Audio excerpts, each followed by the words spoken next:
बच्चों पर 1 वर्ष से लेकर 2 वर्ष की आयु के मध्य से संपर्क का प्रभाव पड़ना शुरू हो जाता है और वह 18 वर्ष की आयु होने तक तेजी से चलता रहता है। इसलिए यह आयु व्यक्तित्व के निर्माण की दृष्टि से अत्यधिक महत्वपूर्ण है। स्कूली पढ़ाई का अपना महत्व है।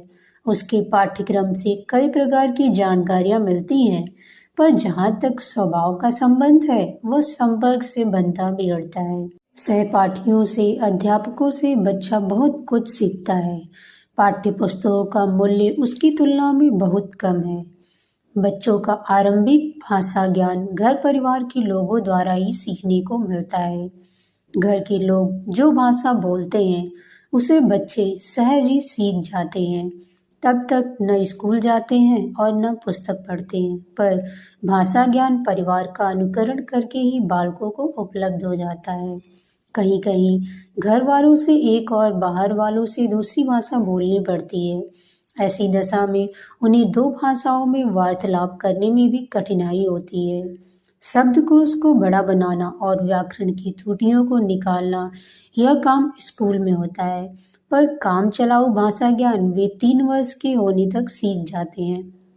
इन दिनों उनके सीखने की क्षमता व आकांक्षा बहुत तीव्र होती है।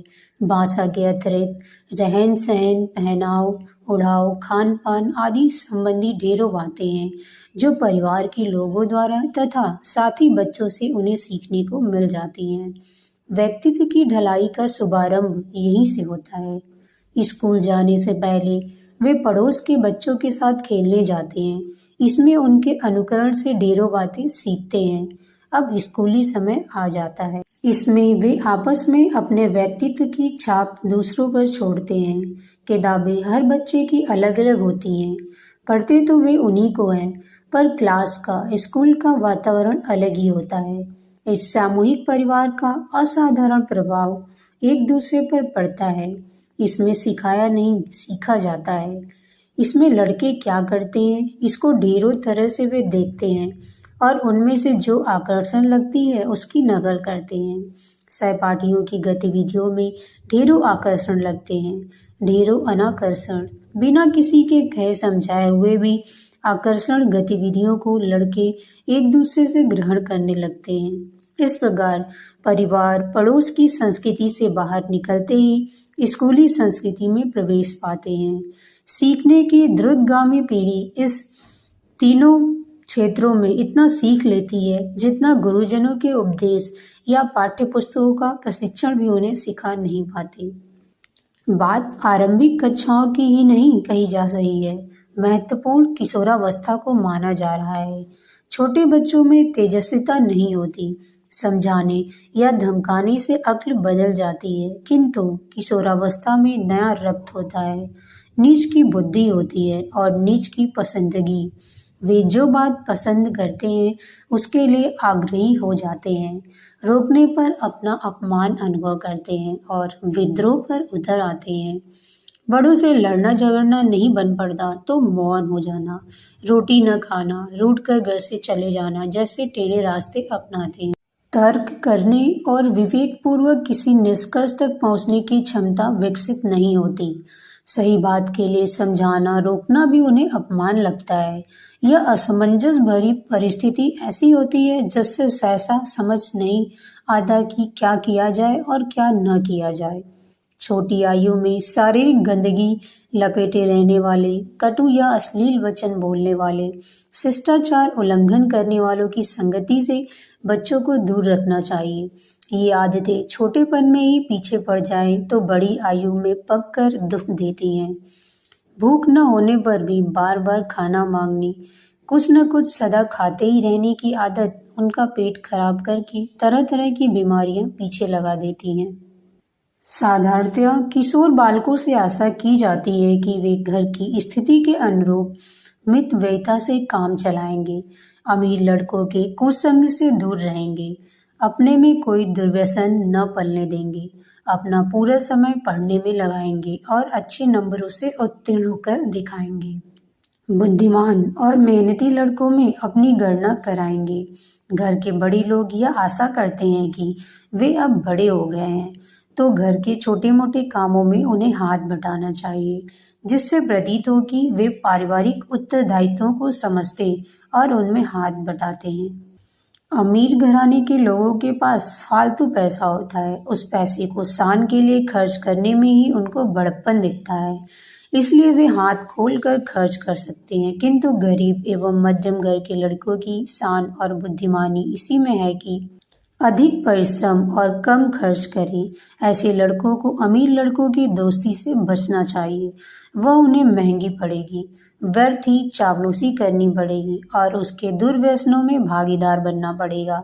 कुछ दिन यह दोस्ती चलती रहे तो नकल करते हुए फिजूल खर्ची के लिए पैसा पाने के लिए कुछ न कुछ अनुचित तरीके अपनाने पड़ेंगे।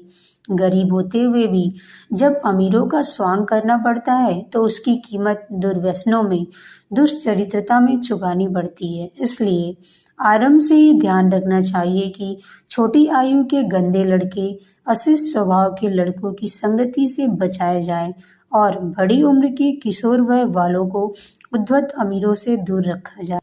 आवश्यक नहीं है कि हर खाती पीती परिस्थिति वालों का उनके घर वाले शिष्टाचार न सिखाते हों और शालीनता के शिकंजे में कसकर न रखते हों। बुद्धिमान बालकों की गतिविधियों पर पूरी तरह ध्यान रखते हैं। इस कड़ाई के बिना गरीब अमीर किसी के भी बच्चे प्रगतिशील नहीं बन सकते। पहचान इसकी यह है कि वे अपने बच्चों को व्यस्त रखते हैं, दोस्ती के फेर में नहीं पड़ने देते। आजकल दोस्ती और आवारागर्दी दोनों ही चीजें हैं। फिजूल खर्ची हजार दुर्गुणों की जननी है, चाहे पैसा बेकार उड़ाया जा रहा हो, चाहे समय। प्रकारांतर से दोनों एक ही बात है। यहाँ यह नहीं कहा जा सकता है कि शिष्ट और सज्जन प्रकृति के लड़के होते ही नहीं और उनके साथ मिलजुल कर रहने में कोई हर्ज है। जिस प्रकार बुरी संगति में दुर्गति होती है, उसी प्रकार सत्संगति से सद्गुण विकसित होने का लाभ भी मिलता है। पर इस संबंध में बहुत जांच पड़ताल कर लेने की आवश्यकता है, क्योंकि इन दिनों समय की हवा तेजी से ऐसी चल रही है जिसमें सज्जनता बुरी तरह घट रही है और दुर्गुणों की आंधी अपनी चपेट में भले लड़कों को भी बर्बाद करती रहती है। किशोरावस्था सबसे महत्वपूर्ण अवधि है।